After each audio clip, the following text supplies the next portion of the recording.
노동신문이 확 볼 게 없어요. 진짜 맨날 그 김일성 김정일이 뭐 했다, 어느 기업소에서 뭐 생산량이 초과됐다, 배트사 답사했다, 나만 사진이 들어오면 너무 신기한 거예요. 뭘 보느냐, 여자들 헤어스타일이 저렇구나, 청바지가 저런 거구나, 신발은 저런 걸 신네, 차는 왜 이렇게 많아, 빌딩은 왜 이렇게 높아, 이걸 안다는 거예요. 처음에는 좋아서 보여줬는데 북한 당국이 원하지 않던 결과들이 생기는 거예요.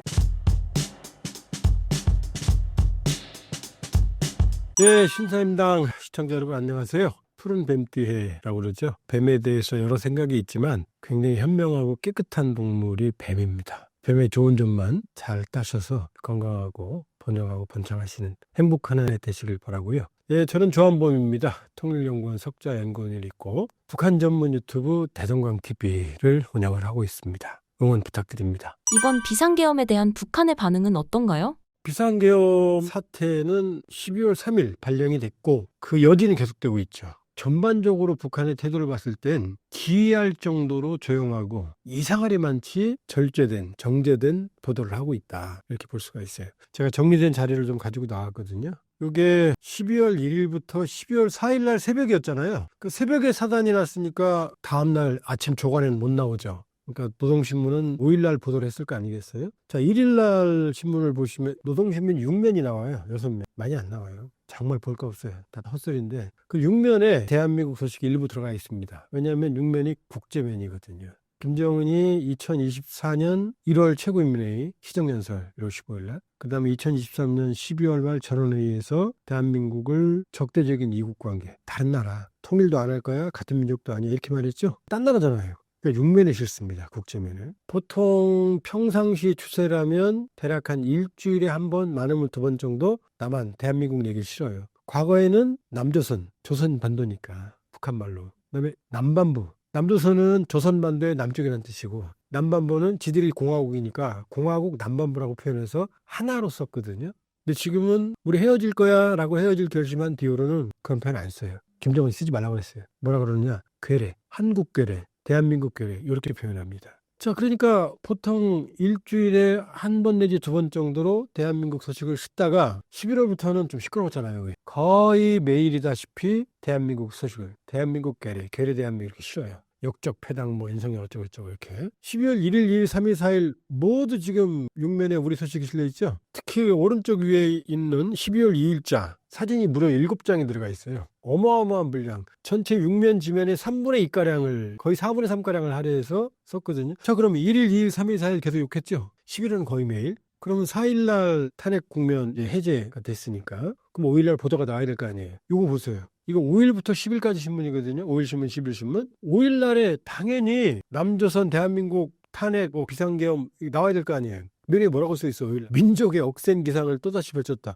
그냥 북한 별 볼 일 없는 친구들이 나가서 경기대에 나갔다, 뭐 이거예요. 5일부터 6일, 7일, 8일, 9일, 10일까지 단 한 차례 소식 보도가 없어요. 이상하잖아요. 아니, 계엄 사태 이전에는 매일 욕하더니 막상 탄핵 국면으로 가니까 탄핵 탄자도 안 나와요. 10일까지. 기이한 침묵을 이어갔습니다. 그때 대한민국은 난리가 났죠. 뒤집어졌죠. 모든 언론이. 자, 그럼 처음에 언제 보도를 하느냐? 일주일 지난 11일 날 보도합니다. 자, 노동신문 11일자 볼까요?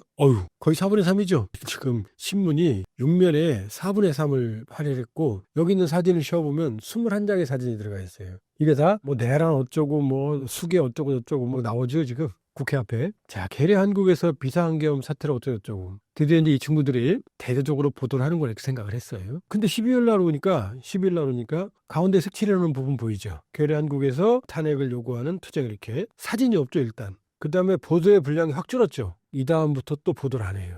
자, 12월 13일 날 없죠, 여기. 뭐 세대가 바뀌고 혁명이 어쩌고저쩌고. 14일 날 사회주의 제도가 꽃 피운 아름다운 이야기. 15일 날 제국주의는 추워도 타협하지 말아야 한다. 아니, 14일 날 탄핵안이 가결됐잖아요. 그럼 15일 날 보도해야 될 거 아니에요. 보도가 없어요. 언제 보도하느냐? 바로 16일 날 보도합니다. 그런데도 이것도 뭐죠? 아주 짧게 괴뢰 한국에서 윤석열에 대한 탄핵안 가결, 대통령 권한 정지, 이렇게 짧게 끝나요. 사진도 없죠. 자, 16일 날부터 또 보도가 사라져요. 언제까지? 1월 2일까지 보도가 없어요. 그럼 또 17, 18, 19, 20부터 쭉 31일, 1일까지 거의 2주가 넘죠. 또 아무런 보도가 없어요. 그리고 12월 23일부터 27일 날까지가 노동당 전원회의라거든요. 당 대회를 북한은 지금까지 8번밖에 안 했어요. 노동당원들이 대표를 뽑아서 모여서 중요한 결정을 하는 걸 당대회라고 그래요. 8차 당대회가 21년 1월에 있었거든요. 근데 매번 당대회를 하기는 어렵잖아요. 그러니까 사이사이에 당의 중앙위원과 후보위원들이 있어요. 합치면 한 250명 돼요. 그 다음에 노동당 정치부 위원들이 모여서 또 확대회의, 관계자들이 모여서 전원회의라는 걸 해요. 1년에 한 2번 해요. 요즘은 연말에 합니다. 요걸 했어요. 오히려 김정은도 참석했어요. 그럼 이걸 보면 얘네들이 올해 무슨 성과가 있구나, 내년에 대남 정책, 대미 정책, 대외 정책, 국내 정책 어떻게 하나 그걸 알 수가 있거든요. 5일 동안 했고, 이게 노동신문이 29일자 보도문이거든요. 보도 글자가 몇 자인 줄 아세요? 13,268자예요. 어마어마하죠? 자, 보도문이 13,268자 방대하거든요. 자, 그럼 남한에 대한 얘기가 나올 거 아니에요. 한마디도 없어요. 거기에 뭐라고 써 있느냐? 대한민국이 미국의 철저한 반공기지로 전락되냐. 이렇게 해서 대한민국이라는 글자 4글자 딱 한 번만 나와요. 이것도 대한민국에 대한 메시지 나온 것도 없어요. 그냥 대한민국이 미국의 반공에 전치기지가 됐다 이 말이에요. 우리한테는 한마디도 안 했어요. 이 탄핵 국면에. 자, 마지막으로 1월 3일자, 이게 지금 이제 신사임당 이게 녹화 촬영하는 날 1월 3일이잖아요. 그러니까 오늘 아침이에요. 조선중앙통신과 노동신문에 동시에 나온 게 뭐라고 그랬느냐? 괴뢰 한국에서 사상 초의 연속 탄핵 어쩌고 저쩌고. 미주알고잘 아주 길게 보도를 했어요. 자, 그럼 정리해볼까요? 비상계엄 발령은 3일날 밤에, 그리고 국회의제 의결이 새벽에 이루어졌죠. 3일, 4일날. 그러면 1월 3일까지 한 달 지난 거 아니에요. 우리는 그 한 달 동안 거의 모든 지면이 탄핵, 비상계엄, 뭐 내란, 뭐 무슨 아니다, 기다, 뭐 도배를 했죠. 북한은 딱 4번 보도한 거예요. 11일날, 12일날, 16일날, 1월 3일 현재 아침. 이상하지 않아요? 그렇게 욕하다가 매일 하다가 부인들이 탄핵 매일매일 탄핵 시위는 보도하다가 갑자기 탄핵 국면에 접어드니까 한 달 동안 딱 4번 했어요. 말도 안 되는 거잖아요. 평상시보다 더 작잖아요. 전 과거에는 어떤 날 비교해 볼까요? 자, 여기 보면 박근혜 전 대통령 탄핵된 적 있죠. 자, 탄핵 소추안이 가결됐을 때 국회에서 4시간 만에 보도했어요. 신속 보도로. 그런데 탄핵 인용은 북한 주민도 볼 수 있는 조선중앙 텔레비전을 보도해서 2시간 20분 만에 신속 보도했어요. 자, 노무현 전 대통령 탄핵 기각될 때도 이틀 후에 보도했거든요. 이게 너무 다르잖아요. 박근혜, 노무현 정권보다 북한이 윤석열 정권을 더 미워하죠. 근데도 보도를 너무 안 했잖아요. 자, 왜 그런지 바로 여기입니다. 왜 그럴까요? 윤석열 대통령이 계엄을 선포할 때 뭐라 그랬죠? 종북 세력을 일거에 척결하기 위해서 이렇게 말했죠. 그 김정은은 가만히 있다가 나 때문이라고 이렇게 되는 거잖아요, 지금. 그 밈도 많이 나온다면서요, 지금 여기저기. 뭐라고 나? 이러는 거죠, 지금. 그러니까 여기서 갑자기 뭐라고 하면 어떻게 돼요? 거 봐. 북한이 연루가 된 거잖아. 이렇게 될 거 아니에요. 그러니까 북한은 이 남한의 이 비상계엄 사태에 부인들을 연루되지 않게 해서 철저하게 거리를 두는 거예요. 최근 탄핵 국면 이후에, 비상계엄 국면 이후에 쓰레기 풍선 났다는 얘기 들어본 적 있어요? 한 번도 없죠. 거의 매일 보냈잖아요. 지겹게 안 보냈어요. 김여정 틈만 나면 나와서 아주 쌍수를 뱉어냈죠. 무슨 뭐 담화 하나도 없잖아요. 대남 비난 어쩌고 없어요. 보도도 없어요.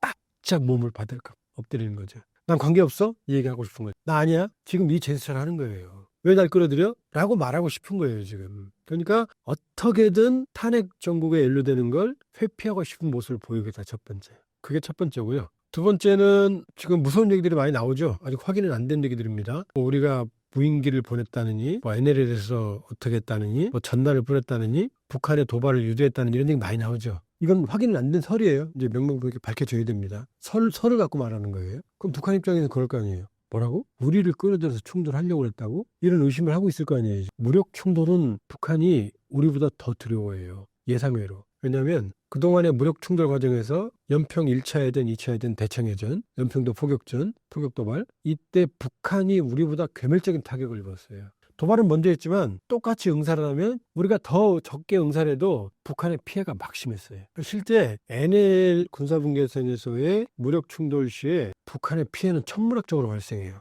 현대전쟁은 돈이에요. 돈이 전쟁하는 게. 미국이 전쟁 잘하는 건 돈이 많아서요. 북한 돈 있어요? 우리 세계 경제력 10위, 북한은 거기 180위권, 우리 국방력 5위권, 저네들 그냥 36위권이거든요. 핵무기 있잖아. 핵무기 못 쓰잖아요. 아무 때나 써요? 못 쓰지. 그 푸틴도 저렇게 코피 터지는데 못 쓰고 있는데. 그럼 북한은 무력 충돌을 아주 두려워해요. 맨날 도발하는 것 같지만 그렇지 않아요. 북한은 오히려 무력 충돌에 대해서 상당한 포비아, 공포감을 가지고 있다. 그러니까 이 상황이 남북 간의 우발적 충돌로 비화하는 걸 두려워하는 것 같다. 또 하나, 지금 북한군이 11,000명 이상이 내외가 러시아로 갔잖아요. 있는 병력이 갔잖아요, 지금. 그 다음에 지난해 10월 기준으로 봤을 때 컨테이너 2만 개 분량, 152mm 포탄으로 환산했을 때 약 1000여만 발이 갔어요. 어마어마하게 갔어요. 그럼 지네 쓸 게 있어요 지금? 없죠. 두렵죠. 이래서 뭐 맨날 뭐 한 다음에 그 방어진지 구축하는 거예요.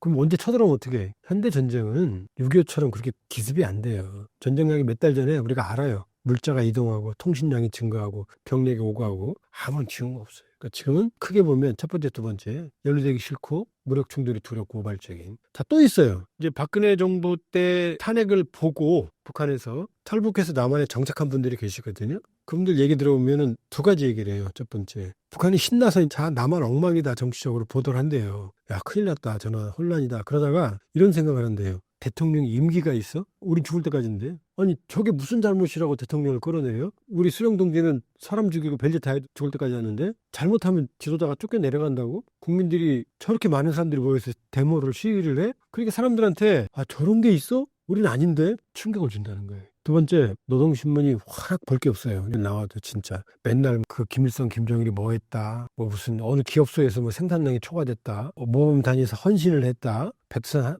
답사했다. 남한 사진이 들어오면 너무 신기한 거예요. 딱 보면 뭘 보느냐, 여자들 헤어스타일이 저렇구나, 청바지가 저런 거구나, 신발을 저런 거 신네, 차는 왜 이렇게 많아, 빌딩은 왜 이렇게 높아, 이걸 안다는 거예요. 그러니까 처음에는 좋아서 보여줬는데 북한 당국이 원하지 않던 결과들이 생기는 거예요. 정치적 자유영향 차단, 대한민국 발전 영향 차단. 요게 또 있고, 다섯 번째, 적대적 공정관계에 차질이 빚는 거예요. 그러니까 김정은이 남북을 두 국가로 전환한 것도, 통일민족 개념을 삭제한 것도 뭐예요? 다 윤석열 정권이 역적 패당이다, 지들 말로 그랬거든요. 천하의 보수 정권이다. 그러니까 난 니들 안 본다 그랬거든요. 그리고 어떻게 해요? 계엄 탄핵 국면 전에 매일 윤석열 대통령 욕했다고 그랬죠. 이거 없어졌잖아요 지금. 여기 욕해야 되는데 욕할 사람이 없어졌잖아요 지금. 타겟이 없어진 거죠.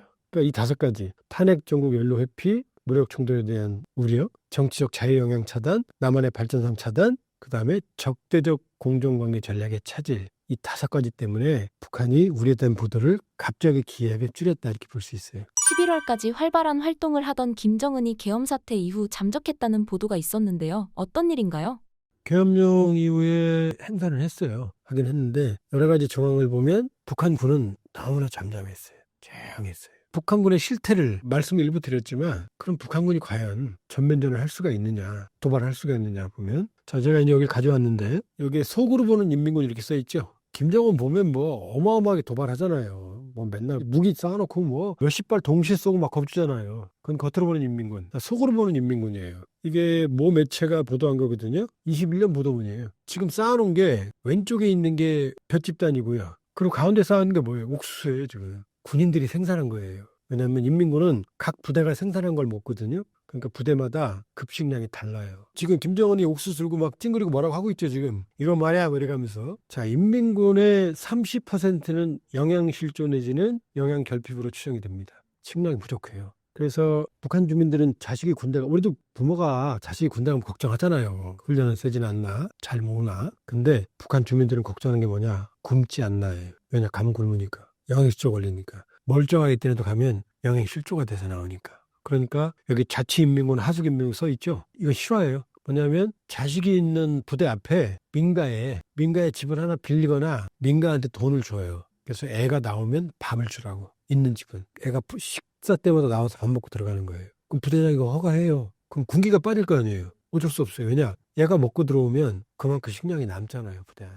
그게 인민군의 현실이에요. 실화예요, 실화. 이게 인민군의 현실이에요. 그러니까 밥도 못 먹어요. 지금부터 그 실태를 보여줄게요. 자, 이거 보면 뭐라고 써요? 인민군 둔전 체제라고 써 있죠. 둔전은 뭐냐면 전쟁을 안 할 때에는 농사나 어업을 하는 거예요. 식량을, 무기도 만들고. 이순신 장군이 그렇게 하셨어요. 그때는 그럴 수밖에 없지. 중앙에서 저희가 없으니까. 근데 현대전은 둔전 체제하면 이건 100% 지죠. 전쟁에 이제 군인들이 농사를 왜 져요? 자, 이 표가 235 군부대라고 하는 남포에 있는 사실은 향토 사단이에요. 이 사단이 보유했던 극비 기밀 문서가 밖으로 유출이 됐어요. 일본이 빼냈어요. NHK가. 이걸 다큐멘터리를 보도했어요. 제가 있는 대성광TV에서 이 전문을 입수했어요. 12,000페이지쯤 됩니다. 그 일부예요. 콩 생산량, 짐승 보유 상태. 그렇죠. 콩은 뭐죠? 먹어야 되니까. 짐승은 왜 길러요? 잡아 먹어야 되니까. 이게 그 서류예요 지금. 너무 재밌죠? 자, 맨 왼쪽으로 보면 단이 돼 있죠. 이국 연대 경비소대, 지뢰창 포탄장고, 참모소대 일대대 쭉 나오죠. 이건 부대예요. 그 옆이 뭐예요? 제적 인원이라고 써 있죠. 17명, 6명. 이건 뭐냐?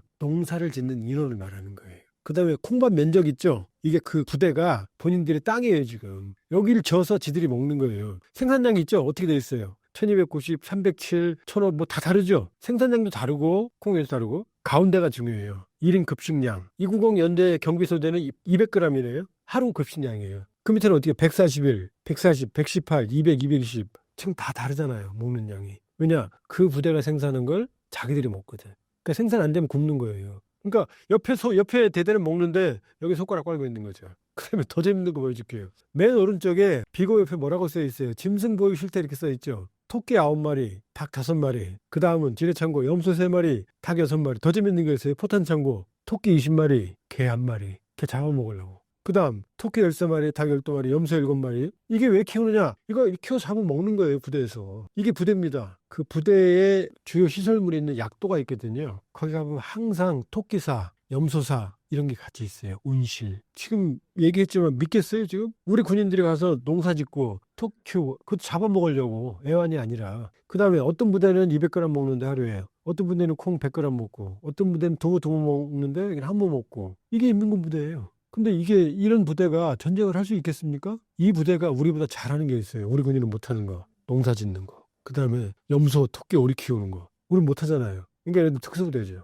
이게 현실이에요. 그 다음에 얘기했지만 북한군은 11,000명 러시아 갔어요. 포탄 1,000만 발 러시아 지원했어요. 우리 국방력은 5위인데 북한은 36위예요. 종합해볼까요? 근데 우리한테 대들겠어요? 맘먹고? 합리적이라면? 우발적인 충돌은 가능할지도 모르죠. 그러나 맘먹고 자기들이 이기겠다 하고 도발한다는 건 지들이 저승 간다는 거 알고 있는 거죠. 그러니까 항상 기습하잖아요. 천안함 폭침, 연평도 기습 도발. 그 다음에 연평해전도 어떻게 했어요? 우리 참질이 357정 갈 때 갑자기 기습했잖아요. 기습만 아니었으면 357정 침몰 안 했죠. 우리 일명한 수령부터 시작해서 몇 명의 전사했어요. 기습당했거든요. 기습했는데도 지들이 더 터졌어요. 정면으로 도발 못하죠. 그 다음에 연평도 포격도 지들이 먼저 쐈잖아요. 170발을 쐈거든요. 먼저. 근데 90발이 바다에 떨어졌어요. 정확도가 떨어지는 거예요. 우리는 절도 있게 응사했어요. 뭐 유감스럽지만 그때 대포병 레이더가 고장이 나서 조준이 제대로 안 됐어요. 그럼에도 불구하고 북한 진지를 괴멸시켰어요. 알죠? 정면으로 붙으면서 터진다는 걸. 밥도 못 먹는 애들이 전방 군단도 굶어요. 제대로 못 먹어요. 그런데